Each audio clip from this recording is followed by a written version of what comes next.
Hi hello नमस्कार सर्वांना। श्री स्वामी समर्थ।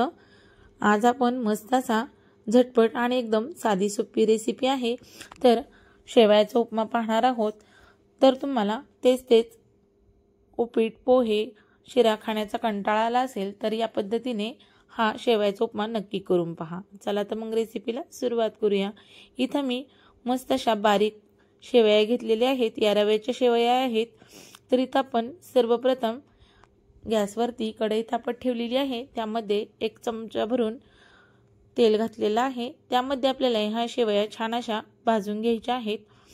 अगदी मीडियम गॅसवरती मस्त अशा एकसारख्या हलवत आपल्याला ह्या तांबूस रंगावरती भाजून घ्यायच्या आहेत। इथे या शेवया थोड्याशा मोठ्या आहेत, त्यासाठी मी इथे उलथण्याने थोड्याशा कट करून घेते अशा पद्धतीने। तर अगदी तांबूस रंगावरती छान अशा भाजून घ्यायच्या आहेत। तर इथे आपल्या शेवयाचा कलर एकदम मस्त असा चेंज झालेला आहे, तांबूस रंग आलेला आहे। तर इथे मी गॅस बंद करून घेतला, नंतर एका ताटामध्ये थंड होण्यासाठी ठेवले आहेत। तर या साधारण 1 प्लेट भरून शेवया आहेत। तर यासाठी मी 1 मोठा कांदा बारीक चिरून घेतला, नंतर 1 वाटी छोटी भरून शेंगदाणे घेतलेले आहेत, ते सुद्धा मी मंद गॅसवरती खरपूस भाजून त्याची साल काढलेली आहे। 1 छोटा टोमॅटो आणि कोथिंबीर घेतलेली आहे, यामध्ये तुम्ही जास्तीच्या भाज्या सुद्धा घालू शकता। तर इथे मी आता शेवयाला फोडणी घालणार आहे, त्यासाठी मी इथे 2 पळी भरून तेल टाकलेलं आहे। त्यामध्ये 1 चमचा भरून जिरे घातलेले आहेत। जिरे आपले छान फुलले की त्यामध्ये आता आपल्याला कांदा घालायचा आहे। इथं कांदा बारीक चिरून घेतलेला आहे, कांदा सुद्धा छान असा तांबूस रंगावरती परतून घ्यायचा आहे आपल्याला। अगदी साधी सोपी आणि एकदम झटपट अशी ही रेसिपी आहे। तर इथे पहा आपला तांबूस रंगावरती कांदा परतलेला आहे, त्यामध्ये 1 टोमॅटो घातलेला आहे, तो सुद्धा मी बारीक चिरून घेतलेला आहे। इथं बारीक साईजचा टोमॅटो वापरलेला आहे। यामध्ये तुम्ही जास्तीच्या कोणत्याही भाज्या वापरू शकता, गाजर, शिमला मिरची। तर इथे पहा यामध्ये तुम्ही फ्रोझन वाटाणा सुद्धा वापरू शकता। कोथिंबीर घालून छान असं परतून घेतलेलं आहे। यामध्ये सुके मसाले घालूया।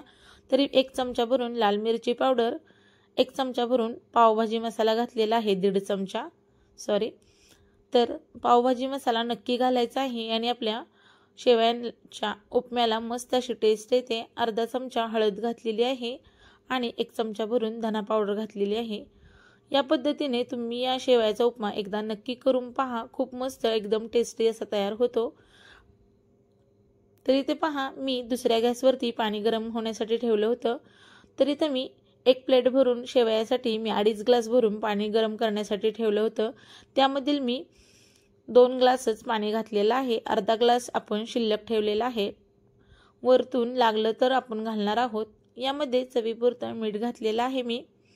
आता आपण याच्यावरती झाकण ठेवून याला छान अशी दणदणून उकळी काढायची आहे। एकदा मीठ टाकून घेतल्यावर हलवून घ्यायचं, म्हणजे आपले हे मीठ पूर्ण असं विरघळतं। तर इथं मी अर्धा ग्लास पाणी ठेवलेलं आहे। आता याच्यावरती झाकण ठेवून मी 1 उकळी काढून घेतली। इथं मस्त अशी दणदणून उकळी आलेली आहे। यामध्ये आता आपण ह्या शेवया टाकून घेऊया। शेवया अशा छान अशा तांबूस रंगावरती भाजल्या तर अगदी मोकळ्या सळसळीत होतात, त्यासाठी मस्त अशा भाजून घ्यायच्या आहेत तेलामध्ये। तर इथं मी शेवया टाकून एकदा हलवून घेतलं, मीडियम गॅस करून याच्यावरती झाकण ठेवून हे अशाच 5 मिनिट आपण शिजवून घ्यायचे आहेत। तर इथे पहा यामध्ये अजून थोडंसं पाणी आहे आणि आपल्या शेवया सुद्धा शिजण्याच्या थोड्या बाकी आहेत, त्यासाठी मी परत एकदा हलवून घेतलं, नंतर याच्यावरती झाकण ठेवणार आहे। अजून मी याच्यामध्ये शेंगदाणे टाकलेले नव्हते, तर आता मी एकदम शेवटी आपण शेंगदाणे टाकायचे आहेत। शेवटून शेंगदाणे जर टाकले तर याची टेस्ट खूप छान लागते, आपले मस्त असे क्रंची शेंगदाणे लागतात। त्यामध्ये भरपूर अशी कोथिंबीर घातली, परत एकदा व्यवस्थित हलवून घेतलेलं आहे मी इथं। तर यामध्ये आता आपल्याला 2 चमचे भरून साजूक तूप घालायचं आहे। साजूक तूप घातल्याने या शेवयांची टेस्ट अगदी छान लागते। व्यवस्थित एकदा हलवून घेतलं मी। तर यामध्ये मी 2 चमचे भरून साजूक तूप घातलेलं आहे। नाही घातलं तरी सुद्धा चालेल, पण घातल्यावर खूप छान लागतात, त्यासाठी इथं मी घालून घेतलेलं आहे। परत 5 मिनिट मी झाकण ठेवून 1 वाफ काढून घेतली। तर इथे पहा मस्त अशा आपल्या शेवया एकदम मोकळ्या सुटसुटीत अशा तयार झालेल्या आहेत। आणखीन थंड झाल्या की अजून छान अशा मोकळ्या होतात। इथं मी सर्विंग प्लेटमध्ये ह्या शेवया काढून घेतलेल्या आहेत। तुम्हाला ही रेसिपी कशी वाटली मला कमेंटमध्ये नक्की सांगा। व्हिडिओ जर आवडला असेल तर माझ्या चॅनलला नक्की लाईक करा आणि तुम्ही चॅनलवर नवीन असाल तर सबस्क्राईब करायला सुद्धा अजिबात विसरू नका। पुन्हा भेटूया अशाच एका नवीन रेसिपीमध्ये। तोपर्यंत सर्वांना बाय बाय, धन्यवाद। श्री स्वामी समर्थ।